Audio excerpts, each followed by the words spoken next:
சிந்தாமணி சொல்றாங்க, master tension ஆகாம இருங்க. விஜயா சொல்றாங்க, எப்படி டென்ஷன் ஆகாம இருக்கிறது? அந்த பையனோட அட்டகாசம் நாளுக்கு நாள் அதிகமாயிக்கிட்டே இருக்கு. நேத்து நடு ராத்திரியில பேய் மாதிரி உட்கார்ந்துகிட்டு என்னைய பயமுறுத்திட்டான். அப்புறம் மனோஜ் ரூம்ல போய் படுத்துக்கிட்டான்.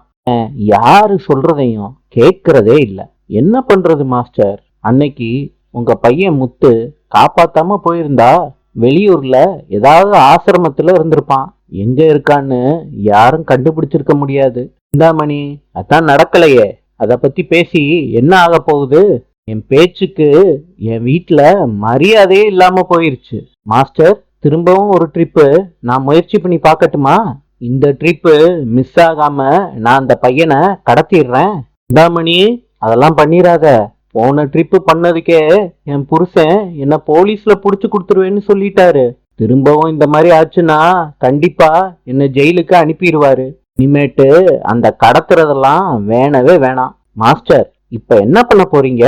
ரோகிணி, நான் பார்த்த முடியும் அந்த பையன் உன்கிட்டையும் மனோஜ் கிட்டையும் ஒட்டிக்க பாக்குறான். அதனாலதான் ரூம்ல வந்து படுத்திருக்கான். மாஸ்டர், சின்ன பையன் அந்த அளவுக்குலாம் யோசிச்சு பண்ணுவானா?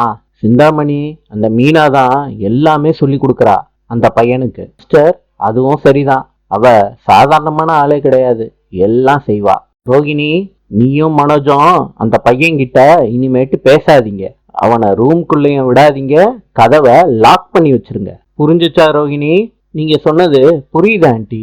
ரோகிணி, நீயும் மனோஜும் அந்த பையன் வீட்டுல இருக்க கூடாதுங்கிறதுல உறுதியா இருக்கணும்.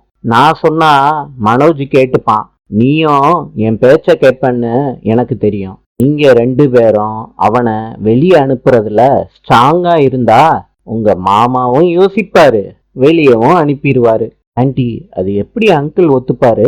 ரோகிணி, அவரை பொறுத்த அளவுக்கு நம்ம குடும்பத்துக்குள்ள சண்டை வரக்கூடாது அப்படின்னு நினைப்பாரு. இந்த பையனால வீட்டுல பிரச்சனை வந்துகிட்டே இருந்துச்சுன்னா அவருக்கும் நிம்மதி இல்லாம போயிரும். அதனாலதான் சொல்றேன், நீயும் மனோஜும் அந்த பையனை ஒதுக்கி வச்சிருங்க.